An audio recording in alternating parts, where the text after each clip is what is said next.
അല്ലാഹുവിന്റെ പ്രവാചകൻ അവിടെന്ന് പറഞ്ഞു കൊടുത്തു, കിടന്നുറങ്ങുന്നതിന് മുമ്പ് നീ ഒരു ഹജ്ജ് ഉംറയും ചെയ്തിട്ട് വേണം കിടന്നുറങ്ങാൻ. ആയിഷാ ബീബി റളിയല്ലാഹു തആല അൻഹ അല്ലാഹുവിന്റെ പ്രവാചകന്റെ മുഖത്ത് നോക്കുകയാണ്. അല്ലാഹുവേ, എങ്ങനെയാണ് ഹജ്ജിന്റെ മാസത്തിലല്ലേ ഹജ്ജ് ചെയ്യാൻ പറ്റൂ, പിന്നെ കിടന്നുറങ്ങുന്നതിന് മുമ്പ് എങ്ങനെയാണ് ഹജ്ജ് ഉംറയും ചെയ്യാൻ പറ്റുക? എന്റെ പ്രിയപ്പെട്ടവരെ, നമുക്ക് കിട്ടുന്ന ഏറ്റവും വലിയ ഭാഗ്യമാണ് നമ്മൾ പാഴാക്കി കളയുന്നത്.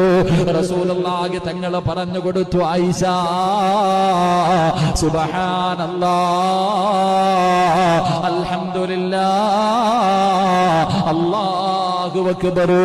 കിടന്നുറങ്ങുന്നതിന് മുമ്പ് ഏതെങ്കിലും ഒരു മനുഷ്യൻ ഈ ദിക്ർ 33 പ്രാവശ്യം വെച്ച് പറഞ്ഞാൽ, ഏതെങ്കിലും ഒരു മനുഷ്യൻ ഈ ദിക്റുകൾ പറഞ്ഞിട്ട് കിടന്ന അവനെ ഹജ്ജും ഉംറയും ചെയ്ത പ്രതിഫലമുണ്ടെന്ന് ആദരവായ പ്രവാചകൻ നബി മുഹമ്മദ് മുസ്തഫ